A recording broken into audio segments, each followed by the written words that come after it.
بعض اوقات ہم کامیابی کی ساری چیزیں اکٹھی کر لیتے ہیں، منزل جو ہم نے سوچی ہوتی ہے وہ پا لیتے ہیں،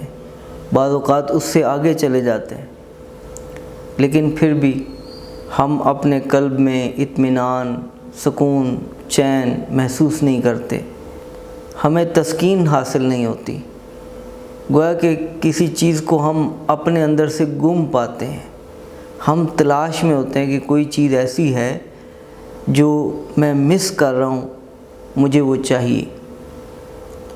تو در حقیقت بات ایسے ہے کہ ہم کامیاب تو ہو چکے ہوتے ہیں زندگی میں، وہ اسباب، وہ چیزیں، وہ آسائشیں جو ہم نے سوچی ہوتی ہیں وہ ہمیں مل چکی ہوتی ہیں، لیکن ہماری زندگی کا کوئی ایم اور کوئی مقصد نہیں ہوتا۔ اور جب تک انسان کسی مقصد کے تحت زندگی نہیں گزارتا اور کسی بڑے مقصد کو سامنے نہیں رکھتا اور اس کو اچیو کرنے کے لیے اپنی پوری کوشش صرف نہیں کرتا، اس وقت تک اسے چین اور سکون میسر نہیں آتا۔ بڑے خوش نصیب ہیں وہ لوگ جو مقصد پہ زندگی گزارتے ہیں۔ اسباب کا، آسائشوں کا زیادہ ہو جانا اور خواہشات کا پورا ہو جانا یہ حقیقی کامیابی نہیں۔ حقیقی کامیابی یہ ہے کہ انسان مقصد پہ زندگی گزار دے، چونکہ اللہ تعالیٰ نے تو ہمیں یہاں پر آزمانے کے لیے بھیجا ہے نا۔ اور خوش نصیب ہیں وہ لوگ کہ جو دین کو اپنا مقصد بناتے ہیں، کیونکہ اگر کوئی دنیاوی چیز کو مقصد بنائے گا ممکن ہے اسے ذہنی سکون مل جائے، لیکن قلبی اطمینان اسے بھی میسر نہیں آ سکتا،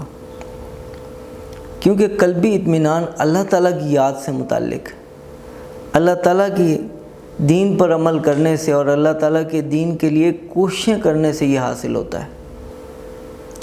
جب ہم زندگی میں دین کو اپنا مقصد نہیں بناتے تو ہوتا یہ ہے کہ ہم ایک تمنا اور ایک خواہش اس کے لیے کوشش کرتے ہیں، جب وہ پوری ہوتی ہے تو اس سے اگلی سامنے آ جاتی، پھر یوں تمنائیں، خواہشیں پوری کرنے کے چکر میں ہم اپنی زندگی کا ایک بہت لمبا سفر طے کر چکے ہوتے ہیں، اور جب ہم دیکھتے ہیں کہ مجھے اطمینان تو ملتا ہی نہیں، میں اگلے سے اگلا ٹارگٹ اپنے لیے مقرر کر لیتا ہوں اور ٹارگٹ اچیو کرتا ہوں، حالت پھر وہی ہوتی ہے جو پہلے تھی۔ تو بہت سارے ایسے ہمارے بھائی جو ایلیٹ کلاس سے تعلق رکھتے ہیں، بڑے اچھے گھرانوں سے تعلق رکھتے ہیں، اللہ تعالیٰ نے انہیں ہر طرح کی دولت اور نعمت سے نوازا ہوا ہے، وہ اسی پریشانی میں مبتلا نظر آتے ہیں کہ ان کے پاس ہر چیز ہوتی ہے لیکن سکون نہیں۔ کیوں؟ اس لیے کہ ان کے پاس زندگی کا مقصد نہیں ہوتا۔ تو زندگی کا مقصد بھی چاہیے، اور وہ چاہیے بھی دین سے متعلق، کہ اس کے اندر دین موجود ہو، دین سے باہر نہ ہو، اللہ تعالیٰ کی رضا مقصود ہو، اللہ تعالیٰ کی رضا سے الگ تھلگ اور اس کے بغیر نہ ہو۔ جیسے مثلاً کافر لوگ بھی بہت سارے کوئی مشن اور مقصد اپنی زندگی میں طے کر لیتے ہیں، لیکن اس میں اللہ تعالیٰ کی ذات نہیں ہوتی، وہ اپنا ایک مشن طے کرتے ہیں، اللہ تعالیٰ کی رضا مقصود نہیں ہوتی، تو اس پہ ان کے لیے اخروی کامیابی نہیں ہے اور دنیا میں قلبی اطمینان نہیں ہے۔ زندگی کے اندر ذہنی سکون ہوگا، قلبی اطمینان نہیں ہوگا۔ اور یہیں سے یہ حدیث بھی ہمیں بڑے اچھے طریقے سے سمجھ آ جاتی ہے، الغنا غنی النفس، کہ اصل غنا اور اصل مالداری دل کی مالداری، کیونکہ انسان جب اپنی زندگی میں کوئی مقصد سامنے نہیں رکھتا، خواہشات کو پورا کرتا چلا جاتا ہے، تو خواہشات تو ہزاروں ہیں، ہزاروں خواہشیں ہیں، ہر خواہش پہ دم نکلے، بہت نکلے میرے ارماں مگر پھر بھی کم نکلے۔ تو انسان خواہشوں پہ خواہشیں پوری کر رہا ہوتا ہے، اور جو کچھ اس کے پاس ہوتا ہے وہ اسے بہت تھوڑا نظر آ رہا ہوتا ہے، اور جو کچھ اسے حاصل نہیں ہوتا وہ اسے بہت زیادہ نظر آ رہا ہوتا ہے۔ تو ایسے میں ایک انسان پریشان ہوتا ہے اور اپنے آپ کو فقیر اور غریب سمجھ رہا ہوتا ہے اور بہت ہی حقیر اور چھوٹا سمجھ رہا ہوتا ہے۔ تو الغنا غنی النفس، اصل غنا، اصل مالداری دل کی مالداری ہے۔ جب اللہ تعالیٰ کی رضا مقصود ہو، اللہ کے راستے پہ چلنا مقصود ہو، تو پھر اللہ تعالیٰ قلوب کے اندر قناعت عطا فرما دیتے ہیں، اور اس قناعت کے اندر بندے کو یہ پرواہ نہیں ہوتی کہ میرے پاس کیا ہے، اسے یہ فکر ہوتی ہے کہ میرا وقت کہاں لگ رہا ہے، میری جان کہاں لگ رہی ہے، اور کیا میں اللہ کی رضا کے راستوں پر چل رہا ہوں یا نہیں، اور میں اپنی پوری کوشش، پوری جد و جہد اس پہ لگا رہا ہوں یا نہیں لگا رہا، بس یہی فکر ہوتی ہے۔ اور اللہ رب العزت کا بھی ارشاد ہے، من یوق شح نفسی فاولئک هم المفلحون، جو لوگ نفس کی حرص سے بچا لیے گئے، نفس کی لالچ اور ہوس سے بچا لیے گئے، وہ لوگ کامیاب ہیں۔ اور وہ یہی لوگ ہوتے ہیں جن کو دنیا کی لالچ نہیں ہوتی، بلکہ ان کو آخرت کی لالچ ہوتی ہے۔ لعن عبد الدرہم ولعن عبد الدینار، آپ صلی اللہ علیہ وسلم نے فرمایا لعنت ہو دینار کے بندے پر اور لعنت ہو درہم کے بندے پر۔ وہ درہم اور دینار کا بندہ نہیں ہوتا، وہ پیسے اور ڈالر کا بندہ نہیں ہوتا، وہ تو آخرت کا بندہ ہوتا ہے، وہ تو آخرت کے پروجیکٹس کو لے کے چلتا ہے، وہ دنیا کے پروجیکٹس کو لے کے نہیں چلتا۔ تو ایسے لوگ جو ہیں وہ مقصد پہ ہوتے ہیں، اور وہ بڑے مضبوط ہوتے ہیں اندر سے، اور اللہ تعالیٰ ایسے لوگوں کو پسند کرتے ہیں۔ اب سمجھنے کی ضرورت ہے کہ ہم نے اپنی زندگی کا مقصد جو دین بنانا ہے، اس میں کیا کیا چیزیں آتی، تو اس میں وہ ایک وسیع چیز ہے۔ علم دین کا سیکھنا بھی آتا ہے، دین کے علم کو پھیلانا بھی آتا ہے، اور اگر اللہ تعالیٰ نے وسعت دی ہے، آپ کے پاس علم کم ہے لیکن اسباب زیادہ ہیں، تو مسجد کا بنانا، مدرسے کا بنانا، اس میں تعاون کرنا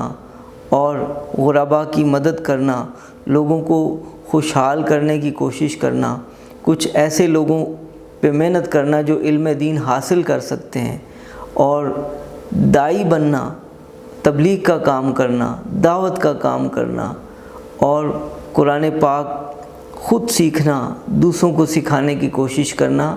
یہ سارے کے سارے کام اور اس جیسے جتنے بھی کام ہیں، یہ ہم اپنی زندگی کا مقصد بنا سکتے ہیں۔ ان میں سے ایک ایک چیز ایسی ہے جو زندگی کا مقصد بن سکتی۔ بعض ایسے حضرات ہیں جنہوں نے یہ کوشش شروع کی کہ بچوں کو ہم نے قرآن پاک سکھانا ہے تاکہ ہماری یہ نئی آنے والی نسل گمراہ نہ ہو۔ تو انہوں نے ایک مدرسہ بنایا، اور پھر ایک ادارہ بنایا، اور پھر اس ادارے کے نیچے کتنی شاخیں آ گئیں،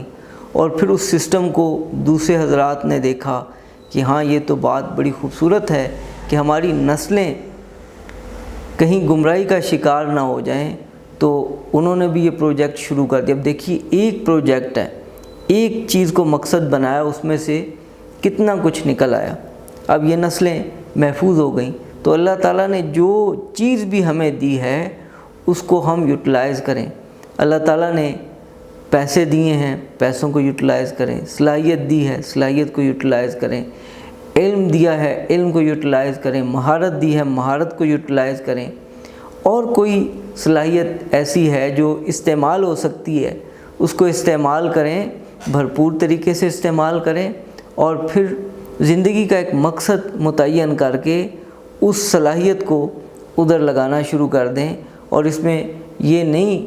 آپ سے کہا جاتا کہ آپ اپنے معاش کو چھوڑ دیں، یہ کوئی نہیں کہتا، بلکہ اپنے معاش کو کرتے رہیں، اس کے لیے وقت نکالیں، گھنٹہ، 2 گھنٹے، 2.5 گھنٹے، جتنا وقت آپ آسانی سے نکال سکتے ہیں، اور جتنا آپ محسوس کرتے ہیں کہ میں اتنا کام کروں تو میرے اوپر کوئی بوجھ نہیں آتا، آپ شروع یہاں سے کریں، پھر آگے دیکھیں اللہ تعالیٰ آپ کو کیا توفیق دیتے ہیں۔ یہ تو اس کی مالک کی توفیق ہے۔ بعض لوگوں کی زندگیاں ہی اللہ تعالیٰ اس کام پہ لگا دیتے ہیں، جب وہ ایک مقصد کو لے کے چلتے ہیں تو وہ پوری کی پوری زندگی ادھر لگا دیتے ہیں، اور معاش ان کا اللہ تعالیٰ ایسا آسان کر دیتے ہیں کہ وہ معاش تو ان کے لیے آسان بھی ہو جاتا ہے اور بڑھ بھی جاتا ہے، کیونکہ ظاہری بات ہے جو بندہ ایک مقصد پہ آئے گا اس کا ذہن کتنا براڈ ہو جائے گا، کتنا وسیع ہو جائے گا۔ جب وسیع ہوگا تو وہ کہاں سے کہاں تک صلاحیتوں کا حامل ہو سکتا ہے، کچھ نہیں کہہ سکتے، اور پھر اس کو کتنی چھوٹی چھوٹی چیز میں کیا کیا کچھ نظر آنے لگ جاتا ہے۔ تو یہ کچھ نہیں کہہ سکتے، اس لیے میں یہی مختصراً کہوں گا کہ اس کے لیے پھر بہت کچھ جو مشکل ہوتا ہے وہ بہت آسان ہو جاتا ہے، اور اسی میں اس کا معاش بھی ہوتا ہے، وہ بھی اس کے لیے آسان ہو جاتا ہے۔ تو ضرورت اس بات کی ہے کہ ہم اپنا قدم اٹھائیں۔ اٹھ باندھ کمر کیوں ڈرتا ہے، پھر دیکھ خدا کیا کرتا ہے۔